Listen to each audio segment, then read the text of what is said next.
Welcome to Histrology, where history meets royalty. The year was 1914.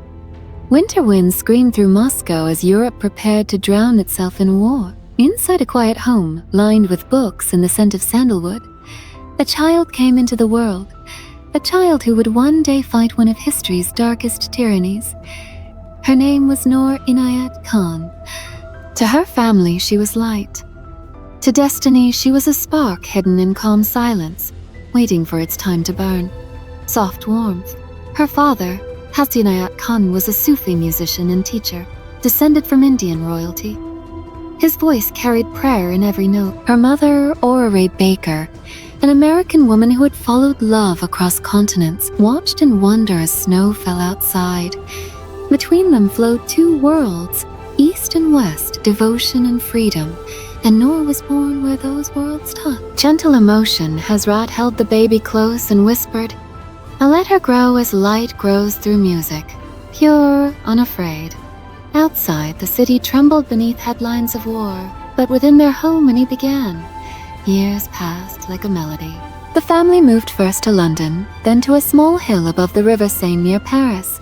The house was filled with laughter, incense, and the sound of her father's veena. He taught his children that music was not escape. It was prayer. "Remember," he would say, "the world is full of noise. Your task is to bring harmony." Peaceful pause. Noor listened carefully. Even as a child, she seemed to understand more than words could explain. Nostalgic calm, she grew into a thoughtful girl, eyes wide with wonder, heart open to every color of life. While other children chased games, Noor wrote stories, soft, strange tales about kindness and invisible light. She wanted to heal things. Her imagination was her kingdom. Sudden sadness. Then, one cold day in 1927, her father fell ill and never rose again. Noor was only 13. The world that had sounded like music suddenly went silent. She walked through their garden alone, the winter branches empty, her small hands clutched around the last note of a song she would never hear again. She made a quiet promise beneath that gray sky. She would live by the ideals her father had given her: compassion, courage, truth. She would not raise a sword. She would raise her spirit. Time shift gentle hope. The years unfolded. Paris in the 1930s was a city of art and sunlight. Noor studied music at the conservatory and psychology at the Sorbonne. She played the harp in quiet salons, wrote stories for French radio, and watched the river flow below the bridges she loved. People said she smiled like spring itself. But in cafes and crowded trains, whispers spread like dark wind. Hitler, Germany, invasion. Europe shuddered. Noor would pause mid-walk, eyes searching the sky. Somewhere inside her, the same promise echoed. "If peace is broken, I will do all I can to mend it." Shock, chaos. 1940. Thunder rolled across Europe. German tanks tore through France. Nazi banners spread like black wings over Paris. Noor and her family gathered what little they could, fleeing south through smoke-filled roads. Planes screamed overhead. Villages burned. Each night, she held her younger siblings close, whispering stories to drown the sound of bombs. Periphere, they reached Bordeaux, then boarded a crowded ship bound for England. The sea was rough, the air thick with despair. As the coast of France vanished behind her, Noor pressed her hand against the railing, tears slipping free. "One day, I will come back," she whispered. England greeted them with gray skies and air raid sirens. London was wounded, yet defiant. Noor could have hidden within comfort. She was, after all, a princess. But silence while others bled felt like betrayal. She joined the Women's Auxiliary Air Force, training as a radio operator. Her hands, once delicate on harpstrings, now moved over dials and Morse keys. Determined focus. Her instructors saw something rare. Calm under pressure, kindness that never cracked. One noted, a gentle, but steel beneath. During sleepless nights, she wrote letters home, saying only, "I am trying to be useful." Mystery builds, then came the knock that would change her life. A man from British intelligence had been watching her progress. Fluent in French, disciplined, invisible. She was perfect for a job that few could survive. He asked quietly, "Would you serve your country in a special way?" Noor met his gaze. Yes. Tension that a special way was the Special Operations Executive, Britain's network of secret agents working behind enemy lines. Their mission, sabotage the Nazi machine from within. Most who entered this world did not return, nor signed without hesitation. Training began in the misty countryside. Gone were classrooms. Now there were weapons, codes, dead drops, and drills through endless rain. She stumbled at first. She disliked violence, refused to fire except when ordered. Yet her focus was unshakable. Others panicked under mock interrogations. Noor stayed silent, eyes steady. Reports described her as a quietly brave, completely loyal, willing to sacrifice self. Her code name became Madeline. Cold air foreshadowing, it would be the last name many ever knew her by. Emotional night, June 1943. The moon hung low over an airfield in southern England. Noor stood beside a small plane, a single radio pack on her back. She handed her final letter to a friend. "If I do not return, remember only that I wanted to help." The engines roared. Wind tore at her scarf. She looked up once more, whispering, "May peace find its way again." The plane vanished into cloud. Heart-pounding silence hours later, it landed in a dark French field. The pilot turned and murmured, "Good luck, Madeline." Noor smiled faintly, then slipped into the night. Every rustle in the grass could be death. Every light in a window could be the enemy. Yet she moved with quiet certainty, guided by instinct and prayer. In Paris, she met her contact in the resistance. They studied her, astonished, a woman alone, calm, fluent, fearless. She spoke softly. "Let's begin." Suspense days blurred into nights of coded transmissions, each one pulsing with danger. She sent coordinates, sabotage plans, warnings. German direction finders prowled the streets, trying to locate her signal. Once, as she tapped out a message, boots thundered on the stairs. A shock, she shut off the radio, covered it with cloth, and began humming a tune. Soldiers burst in. "What are you doing?" One barked. Noor smiled. "Just playing music." They searched briefly, found nothing, and left. When the door closed, she exhaled slowly, heart hammering. Relieved whisper, that was close. She worked on, moving safe house to safe house, her body exhausted but her spirit luminous. In the rare moments of rest, she scribbled in her notebook, "Fear is only a shadow. Love is the light that burns it away." Even surrounded by war, she believed the soul could not be broken. Dark undertone. She did not yet know that her network was collapsing. German agents had infiltrated it. Friends were being captured one by one.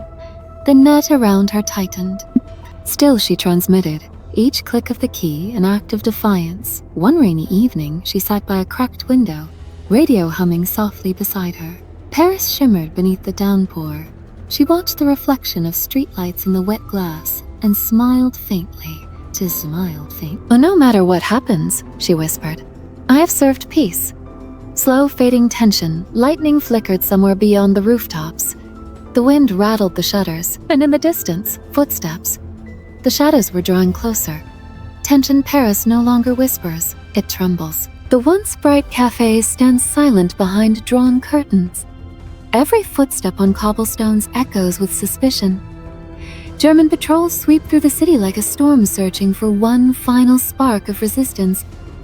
And that spark is Noor Inayat Khan. She moves through narrow streets at dawn, her coat pulled tight against the chill.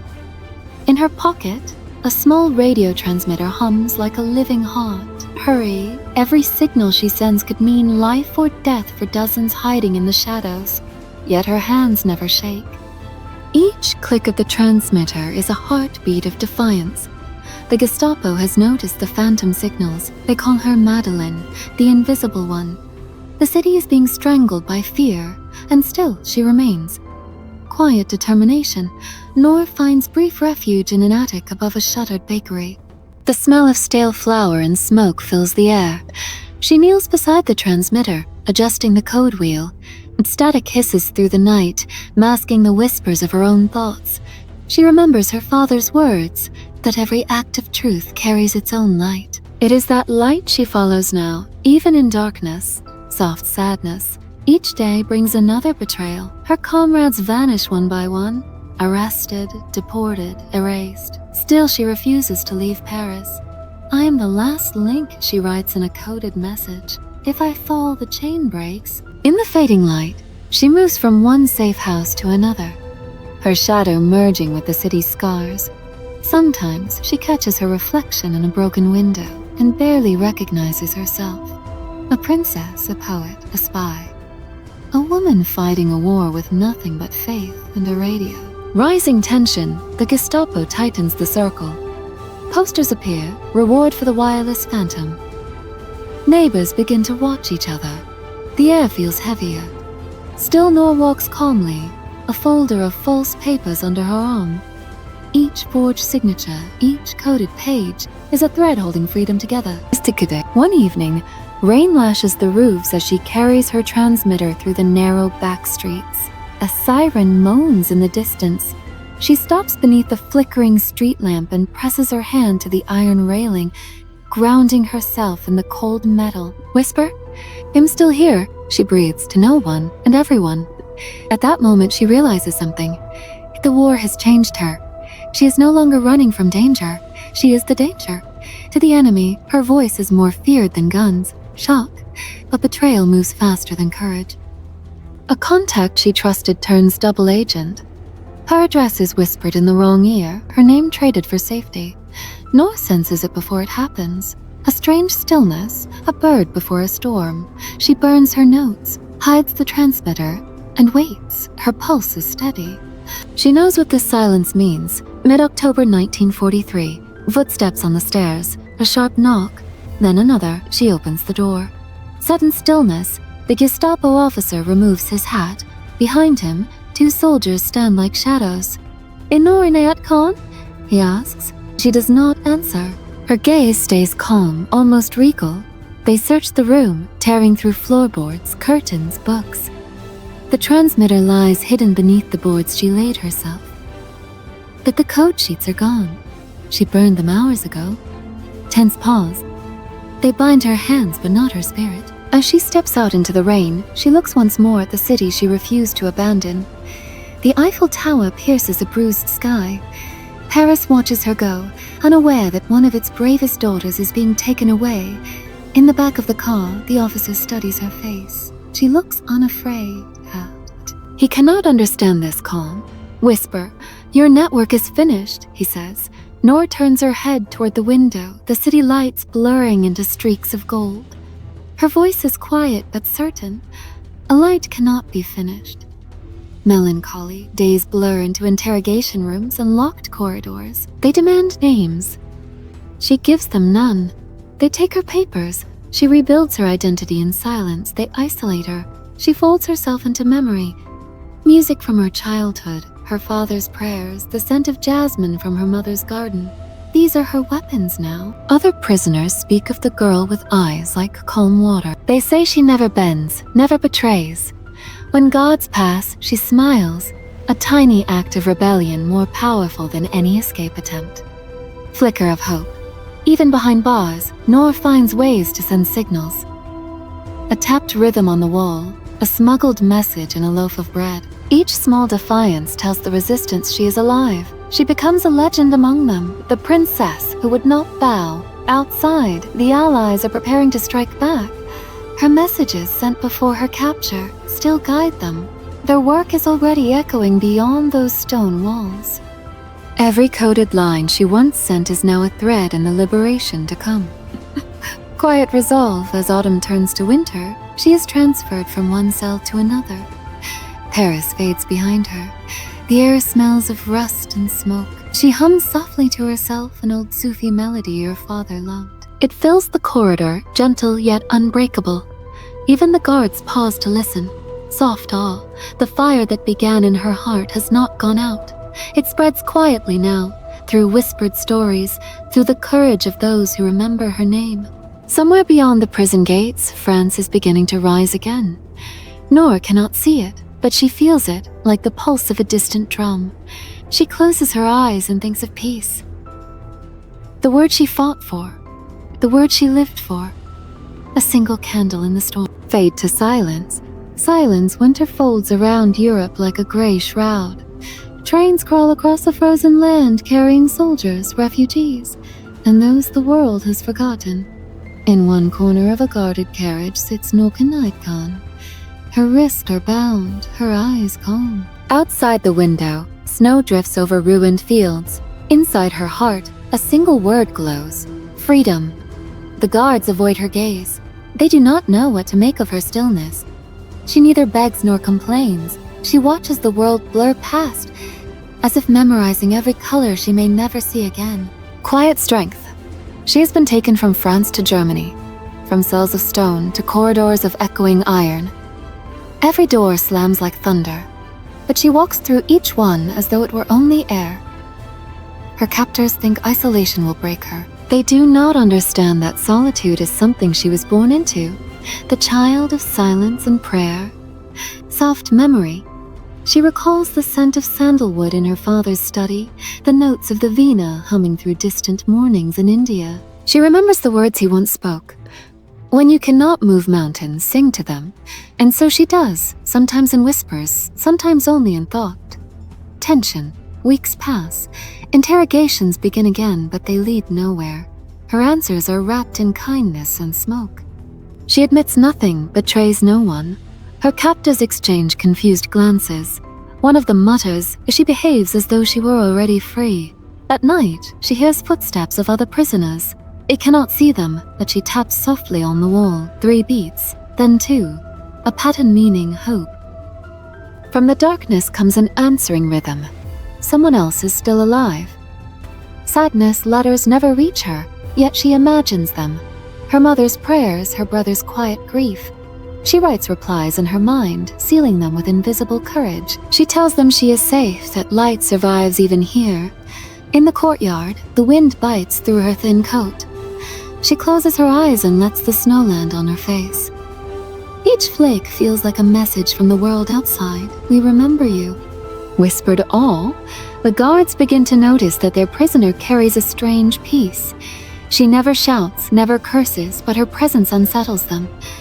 One night, a young sentry asks why she risks so much for people she does not know. Noor looks at him gently. Because, she says, the moment we stop caring for strangers, we stop being human. He says nothing, but later, when he walks his rounds, he hums the tune she had been singing earlier. Quiet defiance in spring, she is moved again to a smaller cell, deeper underground. The air smells of damp iron. There are no windows. Time dissolves. But even in darkness, she builds worlds in her mind. She imagines walking along the Seine at dawn, the city waking under pink skies.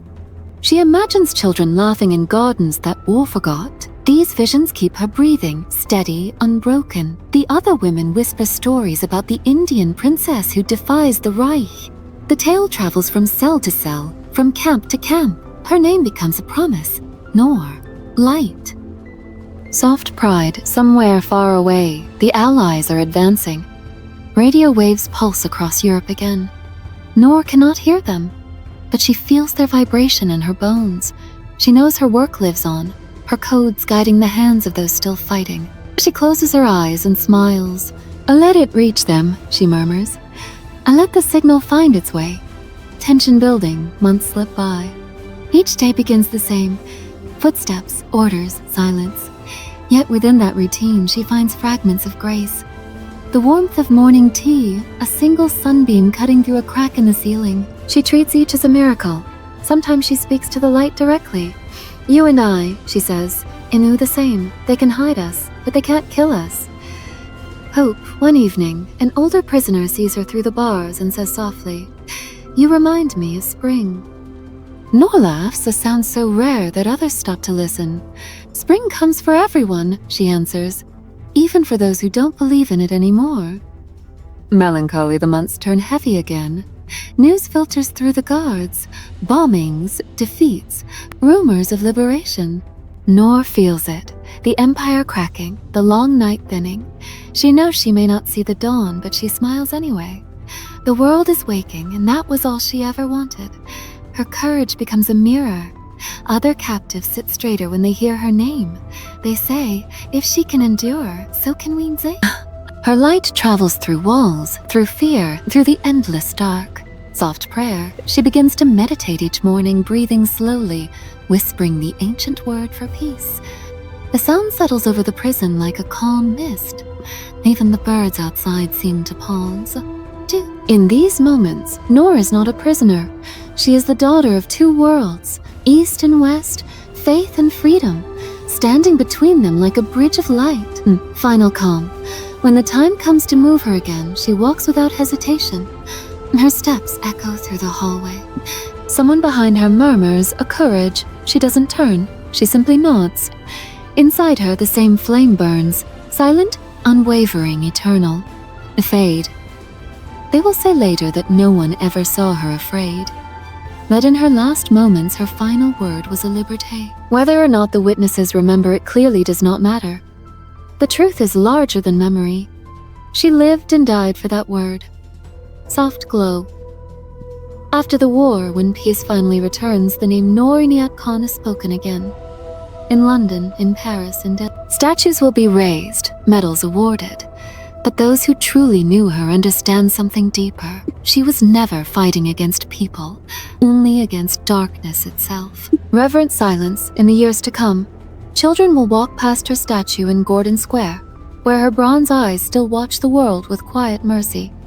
They will read her name and feel something stir. Courage, perhaps, or faith in kindness. And somewhere, her spirit will smile. Because light never disappears, it only changes hands. The war ends, but silence lingers. Europe wakes like a wounded giant, smoke curling over its shattered cities. In the ruins, names begin to rise. Names whispered by survivors. Names carried by wind and memory. Among them, one name glows brighter than most, Noor Inayat Khan. Melancholy? Her story drifts through corridors of governments and refugee camps, through crowded trains carrying soldiers home. Some speak of her as a legend, others as a ghost. Yet every version carries the same truth. She never broke, never betrayed, never gave up. In Paris, the resistance remembers the gentle voice on the radio that guided them when hope was ash. In London, officers gather around dusty files marked SOE, discovering reports signed by a woman they once thought too fragile for war. In India, a family kneels before her photograph, the scent of incense rising like a prayer. Quiet reverence. Her mother receives the telegram months after the fighting stops. The words are brief, formal, heavy, but she already knew. A mother always knows. She places the paper beside a small altar, its ink fading under candlelight.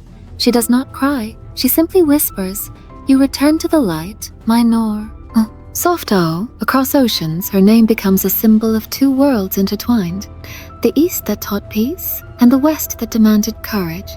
These papers call her the Princess Spy, but those who understand her spirit know she was something rarer. A warrior of compassion. Pause at the Palace of St. James.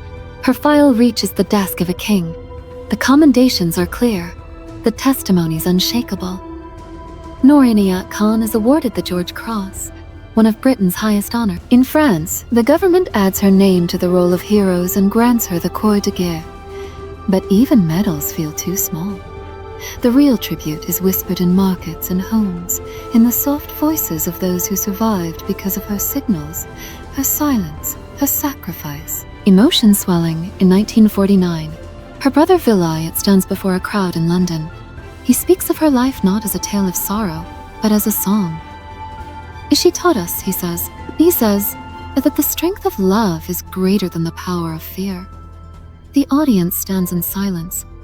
Not applause, but reverence. Tender memory, time moves on. The ruins are rebuilt. The children born after the war play in streets where once soldiers marched. Yet something invisible remains. A pulse, a vibration, a light that refuses to fade. Noor's story becomes a thread woven into the world's healing. In schools, teachers mention her when they speak of courage. In Paris, at the site of her last mission, someone plants a small garden of white lilies. They bloom every year, even in the hardest winters. Soft pride, her story crosses continents. In India, where her father once sang songs of divine unity, her name becomes part of a new generation's search for peace. In London, her bronze statue stands near the university, where she once walked as a shy young girl. Tourists pause there, unaware of the full story, yet something in her expression stops them.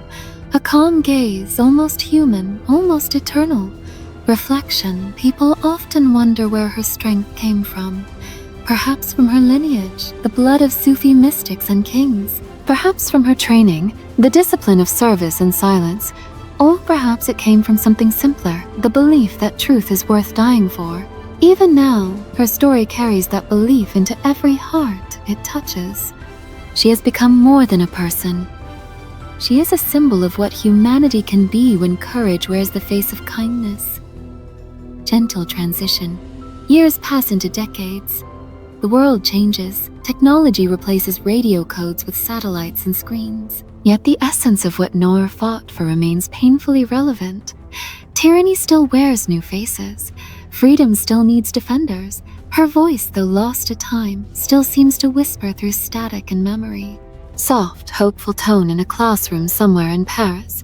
A young girl writes an essay about Noor Inayat Khan. She has dark eyes and dreams too big for her small apartment. As she writes, she imagines the princess in her cell, calm and unafraid, sending messages through walls of fear. That image stays with her. One day, that girl will grow up to fight for human rights, her inspiration traced back to a name she once read in a book. Satellites orbit where once radio waves trembled through air. Yet even in this digital age, her frequency survives, in the unseen courage of those who fight for truth. Every whistleblower, every peacemaker, every journalist who risks everything to tell a story, they all, unknowingly, walk in her footsteps. Soft pride. A sculptor in the 21st century studies her photograph. A slender woman with dark, watchful eyes. He shapes clay with reverence, wanting not just to capture her likeness, but her stillness. When the statue is unveiled, people fall silent. Bronze catches sunlight, and for a heartbeat, it looks alive.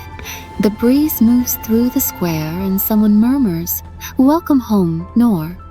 Melancholy. Her brother, now old, visits the statue one last time.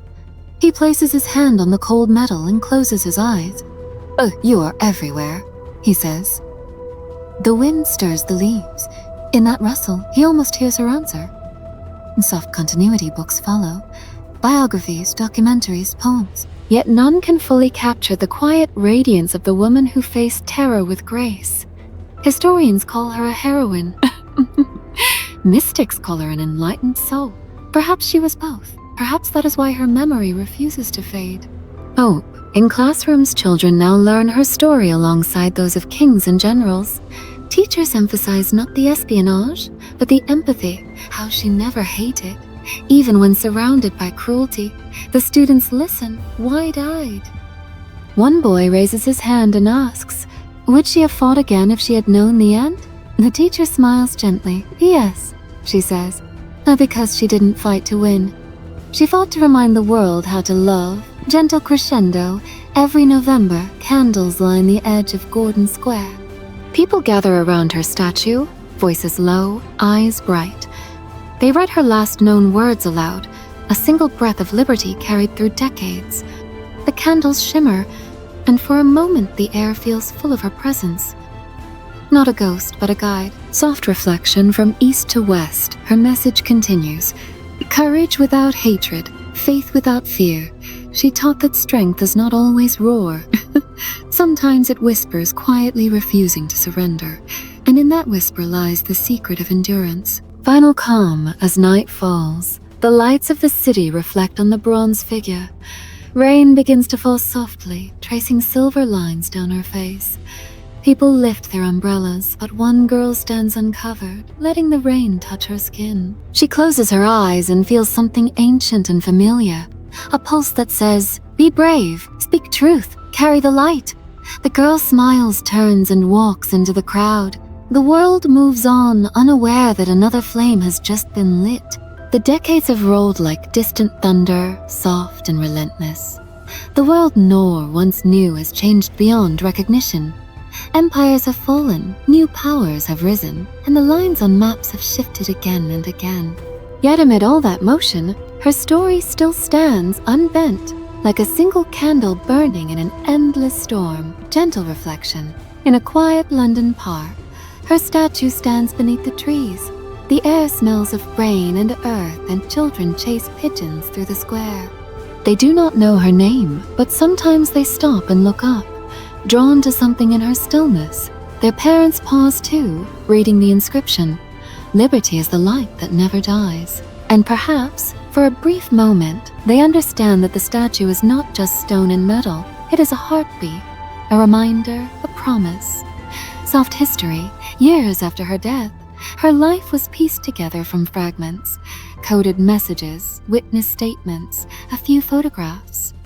Historians debated her decisions, military men studied her courage, spiritual seekers studied her peace. But those who loved her, her family, her friends, remembered something simpler: the warmth of her laughter, the gentleness of her voice, the unshakable calm that made others brave just by standing near her. Quiet revelation. In time, France awarded her the Croix de Guerre. Britain gave her the George Cross. India claimed her as a daughter of honor. But Noor would not have cared for medals. Her victory was not in recognition, but in the quiet act of choosing light over darkness. Again and again, even when no one was watching. Soft breath. A filmmaker once said that every war has its ghosts, some who haunt and some who guide. Noor became one of the guides. Whenever people faced impossible odds, her story resurfaced, reminding them that silence can be stronger than bullets, and compassion braver than hatred. Shifting tone, hope. In the 21st century, her words return, broadcast through documentaries, podcasts, songs. A young woman in Lahore hears her story and writes, "She made me believe that I can fight the world without losing my heart." A boy in Paris paints her portrait and hangs it in his classroom. A teacher in Istanbul uses her story to explain courage without violence. Noor's life becomes a bridge once more, connecting people who might never have spoken to each other, uniting them through admiration rather than ideology. Flow of time, the old villa in Schursnes where she once lived is now part museum, part sanctuary. Visitors remove their shoes before entering as though stepping into sacred ground. Inside, the air hums with silence, not emptiness, but reverence. On the wall hangs her final transmission, its faint letters preserved like scripture. The night is dark, but the dawn will come. It was not just a message to London, it was a message to humanity. Rising warmth outside, the world continues. Cars, laughter, neon lights, screens that glow with endless stories. Yet in every generation there are those who pause and remember her. Artists paint her face. Writers breathe her name into pages. Soldiers whisper her courage before missions. She lives not in the past, but in the pulse of those who refuse to surrender their humanity. Softer still, her mother's candle, once lit in grief, became a tradition. Every year, people across the world light a single flame in her honor, not as a ritual of mourning, but as a vow to live with purpose. In India, the flame glows before portraits of her and her father. In France, it burns beside her memorial. In London, it flickers near the bronze statue, one small light among many, unbending even in rain. Whispering tones, sometimes at dusk when the park is empty. It is said you can feel a faint warmth near the statue's base, as if the stone itself remembers the heartbeat of the woman it portrays. Perhaps it's imagination, or perhaps something deeper. After all, legends are only truths that refuse to die. Slow reflection. Her story no longer belongs to one country. She is not just Indian, British, or French. She belongs to anyone who has ever faced fear and chosen kindness. Her spirit is the quiet defiance in the eyes of a nurse walking into a war zone, the calm resolve of a journalist holding the line, the prayer whispered by a mother as she sends her child into a changing world. Crescendo of meaning, history tends to glorify power. Kings, generals, conquerors, But sometimes it is a single soul, invisible, unarmed, unafraid, who defines the true shape of courage. Noor Inayat Khan was one of those souls. She did not conquer nations, she conquered fear. She did not build empires, she built bridges. She did not die for glory, she died for peace. Deep pause, and in that peace she became eternal. Et c'est beau.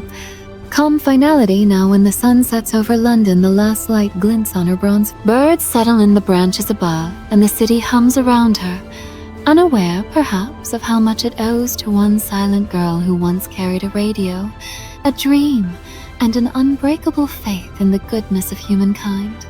Gentle closing tone, her voice, long gone from the airwaves, still lingers in poems, in prayers, in quiet hearts that listen. It says softly, "Do not be afraid to love, even in darkness." And perhaps that is the truest message she ever sent. Final echo, the wind moves through the park, brushing past her statue. The candlelight flickers, then steadies. Somewhere far beyond time and sound, the frequency continues, clear, unwavering, eternal.